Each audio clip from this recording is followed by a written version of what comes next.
ஆண்டவராகிய இயேசு கிறிஸ்துவின் நாமத்தில் நான் உங்களை வாழ்த்துகிறேன். இந்த நாளில் நாம் வாசிக்க வேண்டிய வேத பகுதி மத்தேயு 5-7 வரை. மத்தேயு 5ஆம் அதிகாரம்.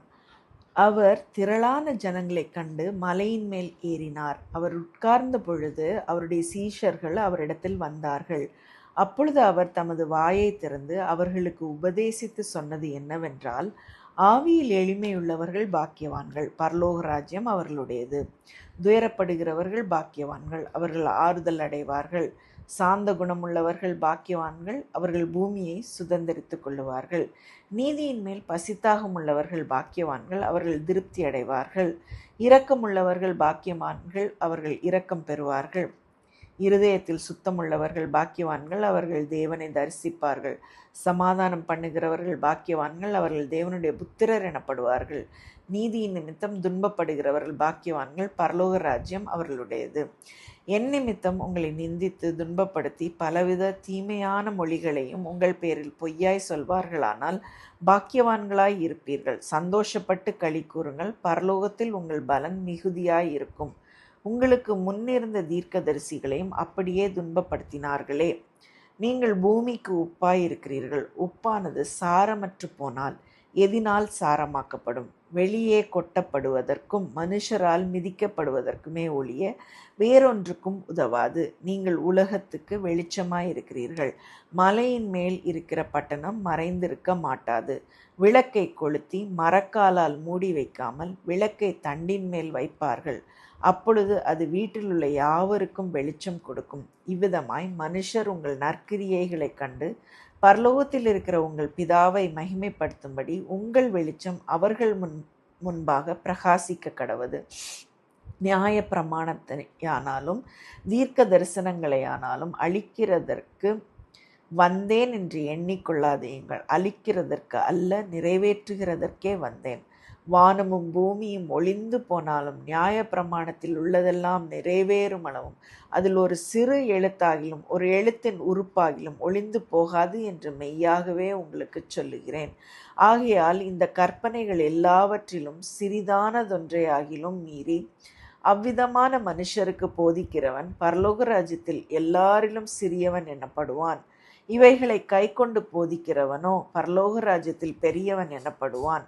வேதபாரகர் பரிசேயர் என்பவர்களுடைய நீதியிலும் உங்கள் நீதி அதிகமாய் இராவிட்டால் பரலோக ராஜ்யத்தில் பிரவேசிக்க மாட்டீர்கள் என்று உங்களுக்கு சொல்லுகிறேன்.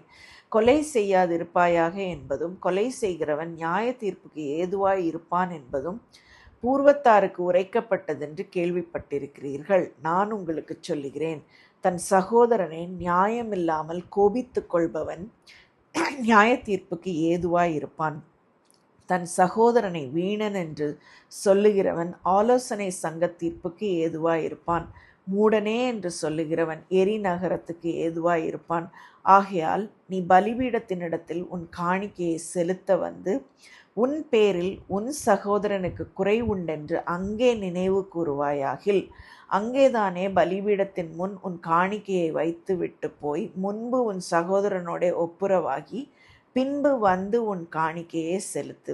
எதிராளி உன்னை நியாயாதிபதியினிடத்தில் ஒப்புக்கொடாமலும் நியாயாதிபதி உன்னை சேவகனிடத்தில் ஒப்புக்கொடாமலும் நீ சிறைச்சாலையில் வைக்கப்படாமலும் இருக்கும்படியாக நீ உன் எதிராளியோடு வழியில் இருக்கும்போதே சீக்கிரமாய் அவனுடனே நல்மனம் பொருந்தாவிட்டால் நீ ஒரு காசும் குறைவின்றி கொடுத்து தீர்க்கும் மட்டும் அவ்விடத்திலிருந்து புறப்பட மாட்டாய் என்று மெய்யாகவே உனக்கு சொல்லுகிறேன். விபச்சாரம் செய்யாதிருப்பாயாக என்று பூர்வத்தாருக்கு உரைக்கப்பட்டதென்று கேள்விப்பட்டிருக்கிறீர்கள். நான் உங்களுக்கு சொல்லுகிறேன், ஒரு ஸ்திரீயை இச்சையோடு பார்க்கிற எவனும் தன் இருதயத்தில் அவளோட விபச்சாரம் செய்தாயிற்று. உன் வலது கண் உனக்கு இடறல் உண்டாக்கினால் அதை பிடுங்கி எறிந்து போடு. உன் சரீரம் முழுவதும் நரகத்தில் தள்ளப்படுவதை பார்க்கிலும் உன் அவயவங்களில் ஒன்று கெட்டுப்போவது உனக்கு நலமாயிருக்கும். உன் வலது கை உனக்கு இடறல் உண்டாக்கினால் அதை தரித்து எறிந்து போடு. உன் சரீரம் முழுவதும் நரகத்தில் தள்ளப்படுவதை பார்க்கிலும் உன் அவயவங்களில் ஒன்று கெட்டுப்போவது உனக்கு நலமாயிருக்கும். தன் மனைவியை தள்ளிவிடுகிற எவனும் தள்ளுதற் சீட்டை அவளுக்கு கொடுக்க கடவன் என்று உரைக்கப்பட்டது. நான் உங்களுக்குச் சொல்லுகிறேன், வேசித்தன முகாந்திரத்தினாலொழிய தன் மனைவியை தள்ளிவிடுகிறவன் அவனை விபச்சாரம் செய்ய பண்ணுகிறவனாய் இருப்பான். அப்படி தள்ளப்பட்டவளை விவாகம் பண்ணுகிறவனும் விபச்சாரம் செய்கிறவனாய் இருப்பான். அன்றியும் பொய் ஆணையிடாமல் உன் ஆணைகளை கர்த்தர் முன்னிலையாய் செலுத்துவாயாக என்று பூர்வத்தாருக்கு உரைக்கப்பட்டதென்று கேள்விப்பட்டிருக்கிறீர்கள். நான் உங்களுக்கு சொல்லுகிறேன், பரிச்சேதம் சத்தியம் பண்ண வேண்டாம், வானத்தின் பேரில் சத்தியம் பண்ண வேண்டாம், அது தேவனுடைய சிங்காசனம், பூமியின் பேரிலும் சத்தியம் பண்ண வேண்டாம், அது அவருடைய பாதப்படி, எருசலேமின் பேரிலும் சத்தியம் பண்ண வேண்டாம், அது மகாராஜாவினுடைய நகரம், உன் சிரசின் பேரிலும் சத்தியம் பண்ண வேண்டாம், அதன் ஒரு மயிரையாவது வெண்மையாக்கவும் கருப்பாக்கவும் உன்னால் கூடாதே. உள்ளதை உள்ளதென்றும் இல்லதை இல்லதென்றும் சொல்லுங்கள். இதற்கு மிஞ்சினது தீமையினால் உண்டாயிருக்கும். கண்ணுக்கு கண் பல்லுக்கு பல் என்று உரைக்கப்பட்டதை கேள்விப்பட்டிருக்கிறீர்கள். நான் உங்களுக்கு சொல்லுகிறேன், தீமையோடு எதிர்த்து நிற்க வேண்டாம். ஒருவன் உன்னை வலது கன்னத்தில் அறைந்தால் அவனுக்கு மறு கன்னத்தையும் திருப்பிக் கொடு. உன்னோடு வழக்காடி உன் வஸ்திரத்தை எடுத்துக்கொள்ள வேண்டும் என்றிருக்கிறவனுக்கு உன் அங்கியையும் விட்டுவிடு. ஒருவன் உன்னை 1 மைல் தூரம் வர பலவந்தம் பண்ணினால் அவனோடு 2 மைல் தூரம் போ. உன்னிடத்தில் கேட்கிறவனுக்கு கொடு. உன்னிடத்தில் கடன் வாங்க விரும்புகிறவனுக்கு முகம் கோணாதே. உனக்கடுத்தவனை சிநேகித்து உன் சத்துருவை பகைப்பாயாக என்று சொல்லப்பட்டதை கேள்விப்பட்டிருக்கிறீர்கள். நான் உங்களுக்கு சொல்லுகிறேன், உங்கள் சத்துருக்களை சிநேகியுங்கள், உங்களை சபிக்கிறவர்களை ஆசீர்வதியுங்கள், உங்களை பகைக்கிறவர்களுக்கு நன்மை செய்யுங்கள், உங்களை நிந்திக்கிறவர்களுக்காகவும் உங்களை துன்பப்படுத்துகிறவர்களுக்காகவும் ஜெபம் பண்ணுங்கள். இப்படி செய்வதினால் நீங்கள் பரலோகத்தில் இருக்கிற உங்கள் பிதாவுக்கு புத்திரராய் இருப்பீர்கள். அவர் தீயோர் மேலும் நல்லோர் மேலும் தமது சூரியனை உதிக்க பண்ணி நீதியுள்ளவர்கள் மேலும் அநீதியுள்ளவர்கள் மேலும் மழையை பெய்ய பண்ணுகிறார். உங்களை சிநேகிக்கிறவர்களையே நீங்கள் சிநேகிப்பீர்களானால் உங்களுக்கு பலன் என்ன? ஆயக்காரரும் அப்படியே செய்கிறார்கள் அல்லவா? உங்கள் சகோதரரை மாத்திரம் வாழ்த்துவீர்களானால் நீங்கள் விசேஷித்து செய்கிறது என்ன? ஆயக்காரரும் அப்படியே செய்கிறார்கள் அல்லவா? ஆகையால் பரலோகத்தில் இருக்கிற உங்கள் பிதா பூரண சற்குணராய் இருக்கிறது போல நீங்களும் பூரண சற்குணராய் இருக்க கடவீர்கள். மத்தேயு 6ஆம் அதிகாரம். மனுஷர் காண வேண்டுமென்று அவர்களுக்கு முன்பாக உங்கள் தர்மத்தை செய்யாதபடிக்கு எச்சரிக்கையா இருங்கள். செய்தால் பரலோகத்தில் இருக்கிற உங்கள் பிதாவினிடத்தில் உங்களுக்கு பலன் இல்லை. ஆகையால் நீ தர்மம் செய்யும் போது மனுஷரால் புகழப்படுவதற்கு மாயக்காரர் ஆலயங்களிலும் வீதிகளிலும் செய்வது போல உனக்கு முன்பாக தாரை ஊதுவியாதே. அவர்கள் தங்கள் பலனை அடைந்து தீர்ந்ததென்று மெய்யாகவே உங்களுக்கு சொல்லுகிறேன். நீயோ தர்மம் செய்யும் போது உன் தர்மம் அந்தரங்கமாய் இருப்பதற்கு உன் வலது கை செய்கிறதை உன் இடது கை அறியாதிருக்க கடவது. அப்பொழுது அந்தரங்கத்தில் பார்க்கிற உன் பிதா தாமே உனக்கு வெளியரங்கமாய் பலன் அளிப்பார். அன்றியும் நீ ஜெபம் பண்ணும்போது மாயக்காரரைப் போல் இருக்க வேண்டாம். மனுஷர் காணும்படியாக அவர்கள் ஜெப ஆலயங்களிலும் வீதிகளின் சந்திகளிலும் நின்று ஜெபம் பண்ண விரும்புகிறார்கள். அவர்கள் தங்கள் பலனை அடைந்து தீர்ந்ததென்று மெய்யாகவே உங்களுக்கு சொல்லுகிறேன். நீயோ ஜெபம் பண்ணும்போது உன் அறை வீட்டுக்குள் பிரவேசித்து உன் கதவை பூட்டி அந்தரங்கத்தில் இருக்கிற உன் பிதாவை நோக்கி ஜெபம் பண்ணு. அப்பொழுது அந்தரங்கத்தில் பார்க்கிற உன் பிதா வெளியரங்கமாய் உனக்கு பலன் அளிப்பார். அன்றியும் நீங்கள் ஜெபம் பண்ணும்போது அஞ்ஞானிகளைப் போல வீண் வார்த்தைகளை அலப்பாதேயுங்கள். அவர்கள் அதிக வசனிப்பினால் தங்கள் ஜெபம் கேட்கப்படும் என்று நினைக்கிறார்கள். அவர்களைப் போல நீங்கள் செய்யாதிருங்கள். உங்கள் பிதாவை நோக்கி நீங்கள் வேண்டிக் கொள்ளுகிறதற்கு முன்னமே உங்களுக்கு இன்னது தேவை என்று அவர் அறிந்திருக்கிறார். நீங்கள் ஜெபம் பண்ண வேண்டிய விதமாவது, பரமண்டலங்களில் இருக்கிற எங்கள் பிதாவே, உம்முடைய நாமம் பரிசுத்தப்படுவதாக, உம்முடைய ராஜ்யம் வருவதாக. உம்முடைய சித்தம் பரமண்டலத்திலே செய்யப்படுகிறது போல பூமியிலேயும் செய்யப்படுவதாக. எங்களுக்கு வேண்டிய ஆகாரத்தை இன்று எங்களுக்கு தாரும். எங்கள் கடனாளிகளுக்கு நாங்கள் மன்னிக்கிறது போல எங்கள் கடன்களை எங்களுக்கு மன்னியும். எங்களை சோதனைக்குட்பட பண்ணாமல் தீமை நின்று எங்களை ரட்சித்துக் கொள்ளும். ராஜ்யமும் வல்லமையும் மகிமையும் என்றென்றைக்கும் உம்முடையவைகளே, ஆமேன் என்பதே. மனுஷருடைய தப்பிதங்களை நீங்கள் அவர்களுக்கு மன்னித்தால் உங்கள் பரமபிதா உங்களுக்கு மன்னிப்பார்.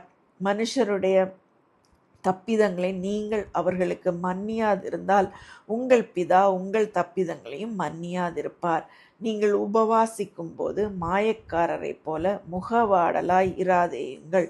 அவர்கள் உபவாசிக்கிறதை மனுஷர் காணும் பொருட்டாக தங்கள் முகங்களை வாட பண்ணுகிறார்கள். அவர்கள் தங்கள் பலனை அடைந்து தீர்ந்ததென்று மெய்யாகவே உங்களுக்கு சொல்லுகிறேன்.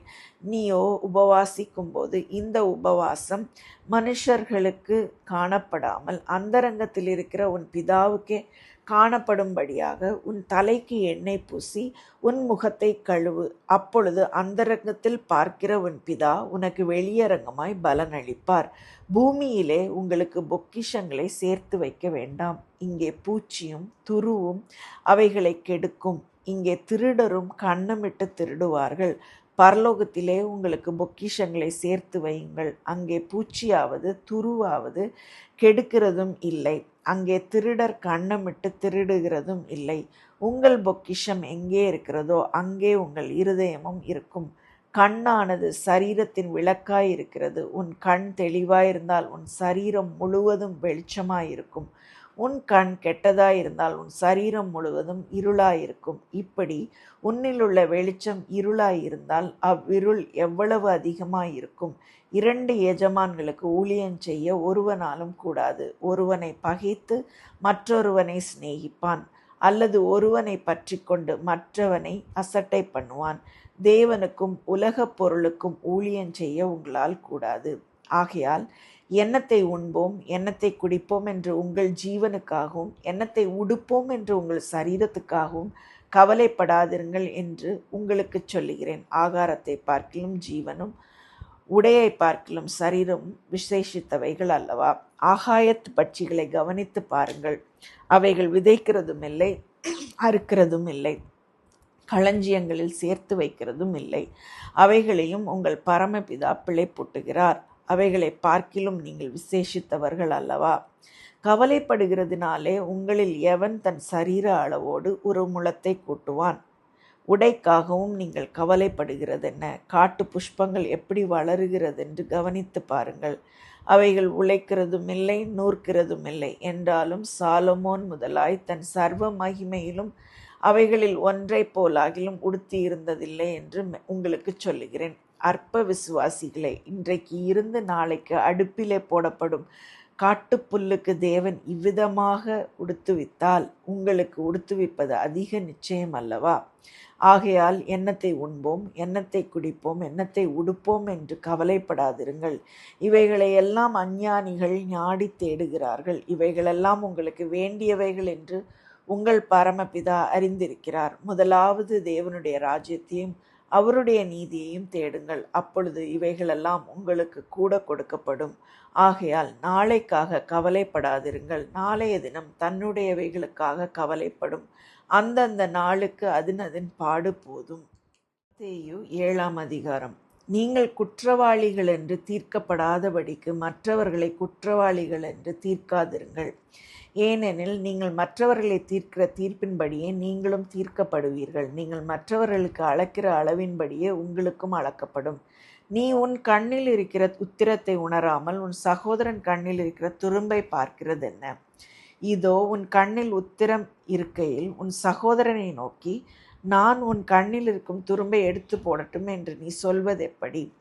மாயக்காரனே, முன்பு உன் கண்ணில் இருக்கிற உத்திரத்தை எடுத்து போடு, பின்பு உன் சகோதரன் கண்ணில் இருக்கிற துரும்பை எடுத்து போட வகை பார்ப்பாய். பரிசுத்தமானதை நாய்களுக்கு கொடாதேயுங்கள், உங்கள் முத்துக்களை பன்றிகள் முன் போடாதேயுங்கள். போட்டால் தங்கள் கால்களால் அவைகளை மிதித்து திரும்பிக் கொண்டு உங்களை பீறி போடும். கேளுங்கள், அப்பொழுது உங்களுக்கு கொடுக்கப்படும். தேடுங்கள், அப்பொழுது கண்டடைவீர்கள். தட்டுங்கள், அப்பொழுது உங்களுக்கு திறக்கப்படும். ஏனென்றால் கேட்கிற எவனும் பெற்றுக்கொள்கிறான், தேடுகிறவன் கண்டடைகிறான், தட்டுகிறவனுக்கு திறக்கப்படும். உங்களில் எந்த மனுஷனானாலும் தன்னிடத்தில் அப்பத்தை கேட்கிற தன் மகனுக்கு கல்லை கொடுப்பானா? மீனை கேட்டால் அவனுக்கு பாம்பை கொடுப்பானா?